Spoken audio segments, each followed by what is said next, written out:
दोस्तों, आज़ादी के साथ ही भारत को एक ऐसा प्राउड टैग मिला जो आज तक बरकरार है। यह टैग था वर्ल्ड में लार्जेस्ट डेमोक्रेसी होने का।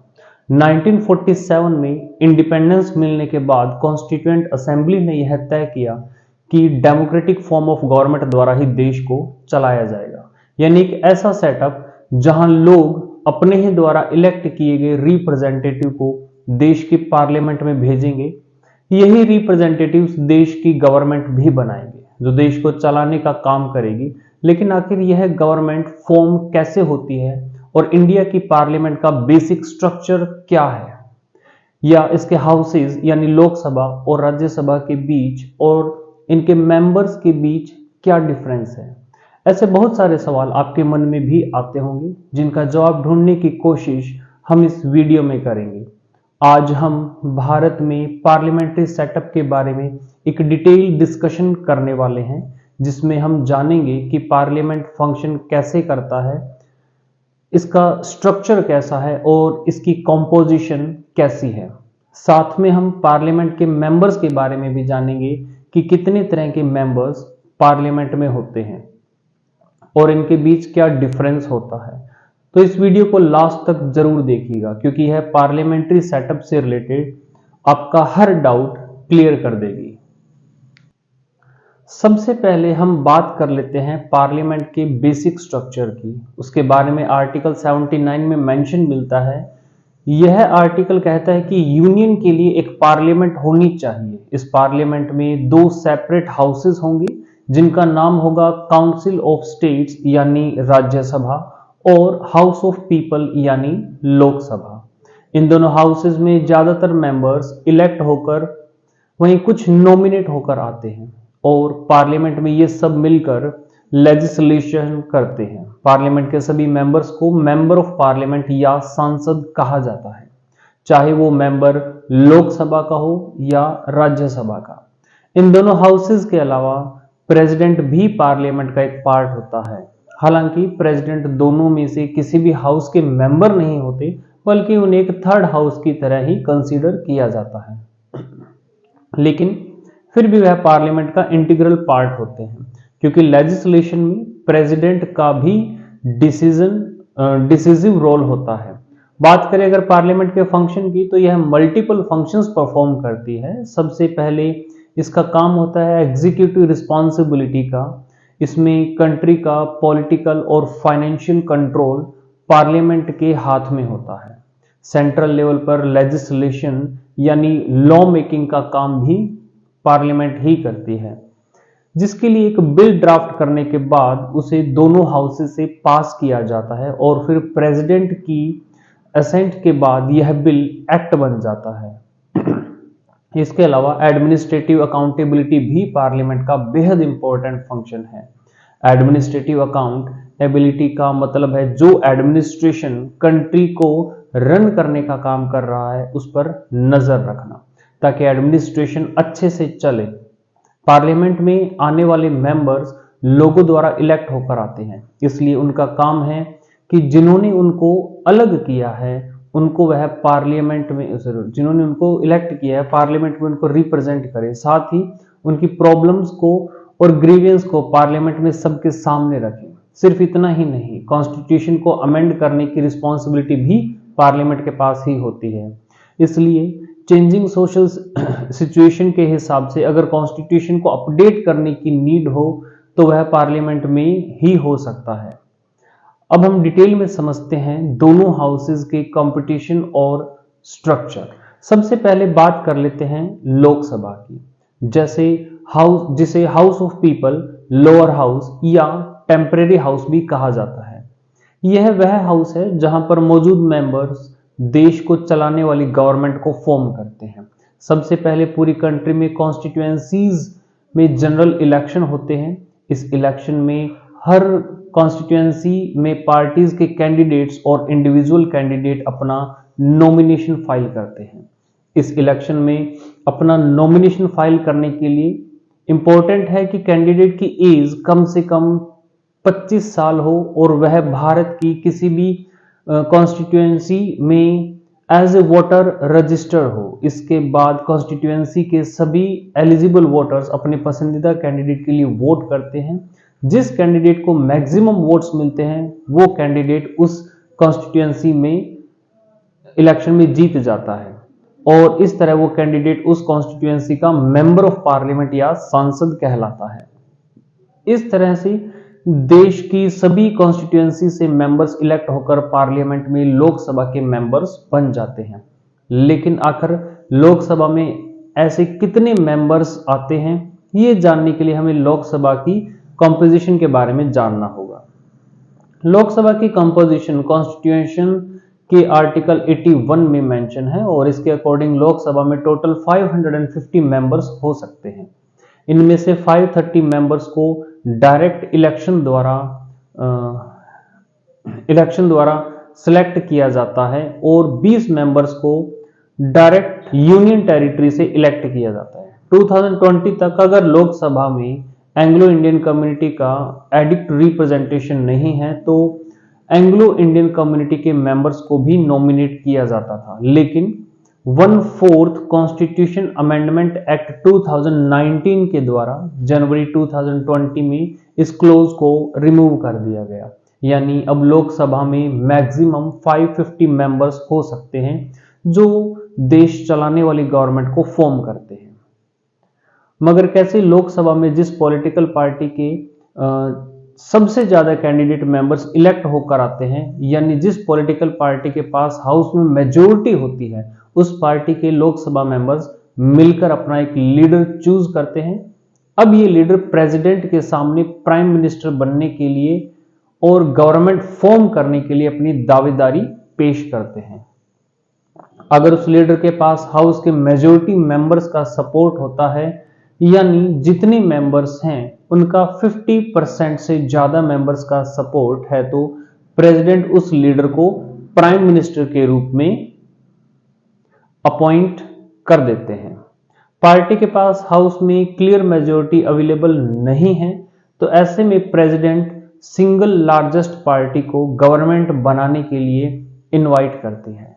अगर उस सिंगल लार्जेस्ट पार्टी को मेजोरिटी मेंबर्स का सपोर्ट मिलता है तो वह बाकी पॉलिटिकल पार्टीज के मेंबर्स और इंडिविजुअल मेंबर्स के सपोर्ट से अपना एक लीडर चूज करेगी, जिसे प्रेसिडेंट द्वारा प्राइम मिनिस्टर के रूप में अपॉइंट किया जाएगा। इंडिविजुअल लीडर मेजोरिटी मेंबर्स का सपोर्ट हासिल नहीं कर पाता तो ऐसे में देश में री इलेक्शन कराया जाता है। प्राइम मिनिस्टर के अपॉइंटमेंट के बाद प्राइम मिनिस्टर अपने अकॉर्डिंग हाउस के मेंबर्स में से काउंसिल ऑफ मिनिस्टर्स के लिए मेंबर्स को चूज करते हैं। इसके बाद प्राइम मिनिस्टर की एडवाइस के साथ जो प्रेसिडेंट हैं वो काउंसिल ऑफ मिनिस्टर्स को भी अपॉइंट करते हैं। लोकसभा का टर्म 5 साल का होता है, यानी अगर 5 साल तक काउंसिल ऑफ मेंबर्स और प्राइम मिनिस्टर के पास हाउस के मेजोरिटी मेंबर्स का सपोर्ट है तो उस गवर्नमेंट का टर्म 5 साल का होगा। लेकिन अगर मेंबर्स अपना सपोर्ट वापस ले लेते हैं या प्राइम मिनिस्टर और काउंसिल ऑफ मिनिस्टर्स रिजाइन कर देते हैं तो इस हाउस को 5 साल से पहले ही डिसॉल्व किया जा सकता है और यही रीजन है कि इसे लोअर हाउस या टेम्परेरी हाउस कहा जाता है। इसमें एक बात ध्यान रखने योग्य यह भी है कि इमरजेंसी इंपोज होने के केस में गवर्नमेंट का टर्म 5 साल से ऊपर भी बढ़ाया जा सकता है। तो यह थी बात लोकसभा के स्ट्रक्चर, कॉम्पोजिशन और गवर्नमेंट फॉर्मेशन की। लेकिन क्या आपको पता है कि लोकसभा की प्रोसीडिंग्स को कौन चलाता है? उसे चलाने के लिए लोकसभा में स्पीकर और डिप्टी स्पीकर के प्रोविजंस बनाए गए हैं। यह दोनों ही मेंबर्स हाउस के मेंबर्स द्वारा ही चूज किए जाते हैं। इसलिए जनरली ऐसा कहा जाता है कि पॉलिटिकल पार्टी लोकसभा में मेजोरिटी रखती है, उसी पार्टी का मेंबर लोकसभा का स्पीकर भी बनता है। लोकसभा के स्पीकर और डिप्टी स्पीकर भी बाकी मेंबर्स की तरह अपना 5 साल का टर्म कंप्लीट करते हैं। लेकिन अगर किसी रीजन की वजह से इनकी लोकसभा की मेंबरशिप चली जाए तो यह स्पीकर और डिप्टी स्पीकर के पोस्ट से भी हटा दिए जाते हैं। स्पीकर अपना रेजिग्नेशन डिप्टी स्पीकर को और डिप्टी स्पीकर अपना रेजिग्नेशन स्पीकर को देकर भी इस पोस्ट से हट सकते हैं। 14 दिन पहले नोटिस देने के बाद अगर इनके रिमूवल का रेजोल्यूशन लोकसभा से एब्सोल्यूट मेजोरिटी यानी टोटल मेंबर्स के 50% से ज्यादा की मेजोरिटी के साथ पास कर दिया जाए तो इन्हें इनकी पोस्ट से रिमूव कर दिया जाएगा। स्पीकर और डिप्टी स्पीकर के अलावा प्रेसिडेंट द्वारा एक प्रोटेम स्पीकर भी अपॉइंट किया जाता है। इस प्रोटेम स्पीकर का काम स्पीकर की इलेक्शन कराना है। हालांकि ये ड्यूटी लगभग सीनियर मोस्ट मेंबर को सौंपी जाती है। अब आप समझ गए होंगे कि लोकसभा से किस तरह देश की गवर्नमेंट फॉर्म होती है। अब चलिए समझते हैं पार्लियामेंट के दूसरे हाउस यानी राज्यसभा के बारे में। राज्यसभा को council of states, upper house या परमानेंट हाउस के नाम से भी जाना जाता है। सबसे पहले जानते हैं राज्यसभा के कॉम्पोजिशन को। तो इसकी कॉम्पोजिशन कॉन्स्टिट्यूशन के आर्टिकल 80 में मेंशन किया गया है। राज्यसभा में टोटल 250 मेंबर्स होते हैं, जिनमें से 238 मेंबर्स स्टेट्स और यूनियन टेरिटरी से इलेक्ट होकर आते हैं। जो भी मेंबर राज्यसभा में इलेक्ट होना चाहता है उसे किसी एक स्टेट से अपना नॉमिनेशन फाइल करना होता है। नॉमिनेशन फाइल होने के बाद उस स्टेट की लेजिस्लेटिव असेंबली के इलेक्टेड मेंबर्स कैंडिडेट्स के लिए वोट करते हैं। इस वोटिंग के लिए proportional representation by means of single transferable vote system को यूज किया जाता है। इस सिस्टम में किसी एक कैंडिडेट के लिए वोट नहीं किया जाता, बल्कि हर कैंडिडेट को प्रेफरेंस के हिसाब से रैंकिंग दी जाती है। इसके बाद जिस कैंडिडेट को मेजॉरिटी मेंबर्स ने वोट किया होगा वो उस स्टेट से राज्यसभा मेंबर इलेक्ट हो जाता है। 250 में से बाकी बचे हुए 12 मेंबर्स को प्रोविजंस के अकॉर्डिंग प्रेसिडेंट द्वारा नॉमिनेट किया जाता है। किसी भी पर्सन के राज्यसभा में नॉमिनेट होने के लिए बेसिक क्राइटेरिया यह है कि उसे पर्सन के हिसाब से उस पर्सन के पास लिटरेचर, साइंस, आर्ट और सोशल सर्विस की फील्ड में स्पेशल नॉलेज या प्रैक्टिकल एक्सपीरियंस होना चाहिए। उदाहरण के लिए God of cricket Sachin Tendulkar, मशहूर बॉलीवुड एक्ट्रेस रेखा और लेजेंड सिंगर लता मंगेशकर जी को राज्यसभा की मेंबरशिप नॉमिनेट करके दी गई थी। अब बात करते हैं राज्यसभा के टर्म या हाउस के ड्यूरेशन की। इसे कॉन्स्टिट्यूशन के आर्टिकल 83 में मेंशन किया गया है। राज्यसभा यानी काउंसिल ऑफ स्टेट्स को डिसॉल्व नहीं कर सकते, इसी वजह से इसे परमानेंट हाउस या अपर हाउस कहा जाता है। लेकिन ऐसा नहीं है कि इसके मेंबर्स हमेशा के लिए राज्यसभा की मेंबरशिप रखेंगे, बल्कि हर 2 साल के बाद राज्यसभा के 1/3 मेंबर्स रिटायर हो जाते हैं और इस तरह से हर एक मेंबर का टर्म सिर्फ 6 साल का होता है। राज्यसभा को चलाने का काम चेयरमैन और डिप्टी चेयरमैन का होता है, जिनके बारे में आर्टिकल 89 में मेंशन मिलता है। बात करें अगर राज्यसभा के चेयरमैन की, तो इंडिया के वाइस प्रेसिडेंट ही राज्यसभा के एक्स ऑफिशियो चेयरमैन होते हैं। वहीं डिप्टी चेयरमैन को राज्यसभा में ही मेंबर्स द्वारा चूज किया जाता है और वाइस प्रेसिडेंट के एब्सेंस में डिप्टी चेयरमैन ही राज्यसभा के फंक्शन को संभालते हैं। राज्यसभा के एक्स ऑफिशियल चेयरमैन यानी वाइस प्रेसिडेंट को रिमूव करने के लिए एक नोटिस इशू किया जाता है। इस नोटिस को 14 दिन बाद ही रिमूवल के लिए रेजोल्यूशन को राज्यसभा में मूव किया जा सकता है। अगर इस रेजोल्यूशन को राज्यसभा के टोटल मेंबरशिप में से 50% से ज्यादा मेंबर्स की सहमति मिल जाती है तो यह रेजोल्यूशन राज्यसभा से पास हो जाएगा। इसके बाद ये रेजोल्यूशन लोकसभा जाता है, जहां पर प्रेजेंट और वोटिंग मेंबर्स में से अगर 50% से ज्यादा मेंबर्स इस पर सहमत हो जाते हैं तो वाइस प्रेसिडेंट रिमूव हो जाते हैं। वाइस प्रेसिडेंट की पोस्ट से रिमूव होने के साथ ही उनके राज्यसभा के एक्स ऑफिशियो चेयरमैन का दर्जा भी समाप्त हो जाता है। वहीं राज्यसभा के डिप्टी चेयरमैन कई तरीकों से इस पोस्ट से हट सकते हैं। अगर उनकी राज्यसभा की मेंबरशिप खत्म हो जाए तो वो डिप्टी चेयरमैन नहीं बन सकते। साथ ही वो रेजिग्नेशन देकर भी अपनी पोस्ट वैकेंट कर सकते हैं, लेकिन उनको रिमूव करने के लिए 14 डेज के नोटिस पीरियड के बाद रेजोल्यूशन राज्यसभा में लाया जाता है। अगर इस रेजोल्यूशन पर राज्यसभा की टोटल मेंबरशिप में से 50% से ज्यादा मेंबर सहमत हो जाएं तो डिप्टी चेयरमैन को हटा दिया जाएगा। ध्यान रखें कि जिस टाइम पर चेयरमैन और डिप्टी चेयरमैन के अगेंस्ट रेजोल्यूशन कंसिडरेशन में होता है, उस टाइम में राज्यसभा की प्रोसीडिंग्स को प्रोसीड नहीं कर सकते। साथ ही राज्यसभा में इन्हें बोलने और हिस्सा लेने का अधिकार होता है, पर किसी भी मेंबर पर यह वोट नहीं कर सकते। लेकिन सवाल ये उठता है कि अगर गवर्नमेंट लोकसभा में फॉर्म होती है तो फिर राज्यसभा की जरूरत क्या है? तो देखिए, भारत का कॉन्स्टिट्यूशन फेडरल करैक्टर रखता है। इस तरह के कॉन्स्टिट्यूशन में ऐसा माना जाता है कि एक सेकंड हाउस बहुत इंपॉर्टेंट होता है, और राज्यसभा के ये जानकार आप यह बात समझ जाएंगे कि क्यों राज्यसभा इतनी इंपॉर्टेंट है। लोकसभा में मेंबर बनने के लिए कैंडिडेट को जनरल इलेक्शन जीत कर आना पड़ता है, यानी पब्लिक डायरेक्टली उनके लिए वोट करती है। लेकिन राज्यसभा के मेंबर्स लेजिस्लेटिव असेंबली के इलेक्टेड मेंबर्स द्वारा इलेक्ट किए जाते हैं। इसलिए सीनियर पॉलिटिशियन अगर जनरल इलेक्शन नहीं जीत पाते हैं तो भी वो पार्लियामेंट के मेंबर्स बन पाते हैं। इस रीजन की वजह से एक्सपीरियंस्ड और टैलेंटेड मेंबर्स भी जनरल इलेक्शन हारने के बावजूद पार्लियामेंट का पार्ट बन पाते हैं।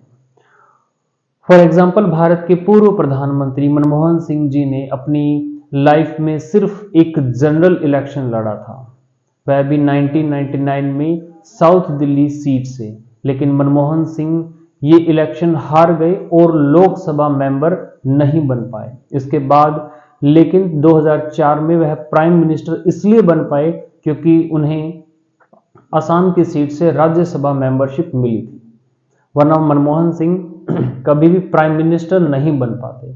इसी तरह बीजेपी गवर्नमेंट के former prime minister late Arun Jaitley ji ने अमृतसर सीट से जनरल इलेक्शन लड़ा था, लेकिन वो इलेक्शन हार गए। इसके बाद ये राज्यसभा मेंबर बनकर पार्लियामेंट का पार्ट बने और फाइनेंस मिनिस्टर की कुर्सी और कार्यभार संभाला। राज्यसभा की दूसरी यूटिलिटी यह है कि यह हाउस लोकसभा के ऊपर चेक और बैलेंस रखने का काम करती है।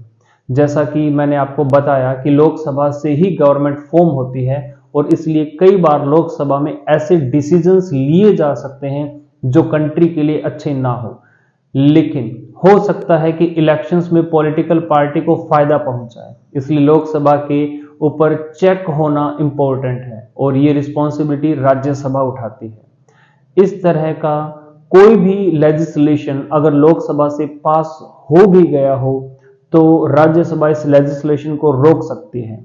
सिर्फ लोकसभा पर ही नहीं बल्कि राज्यसभा सेंट्रल गवर्नमेंट पर भी चेक और बैलेंस रखने का काम करती है। इसकी लास्ट यूटिलिटी यह है कि यहाँ पर स्टेट्स का प्रॉपर रिप्रेजेंटेशन होता है, जो फेडरल प्रिंसिपल का फाउंडेशन है। लोकसभा और राज्यसभा के अलावा पार्लियामेंट का तीसरा हाउस होता है प्रेसिडेंट, क्योंकि दोनों हाउसेस से बिल पास होने के बावजूद अगर प्रेसिडेंट उस पर असेंट ना दे तो बिल एक्ट नहीं बनाया जा सकता। हालांकि मोस्ट ऑफ द केसेस में प्रेसिडेंट काउंसिल ऑफ मिनिस्टर्स के रिकमेंडेशन पर ही काम करते हैं, लेकिन तीसरे हाउस के रूप में प्रेसिडेंट के पास बहुत सारी पावर्स और अथॉरिटी भी होती है, और इन पावर्स में वीटो पावर भी है, जिसका इस्तेमाल करके किसी भी लेजिस्लेशन को रोक सकते हैं। तो यह थी सेंट्रल लेजिस्लेशन के बारे में एक कंप्लीट वीडियो। इस वीडियो से रिलेटेड अगर आपका कोई भी डाउट है उसे कमेंट सेक्शन में जरूर बताइएगा।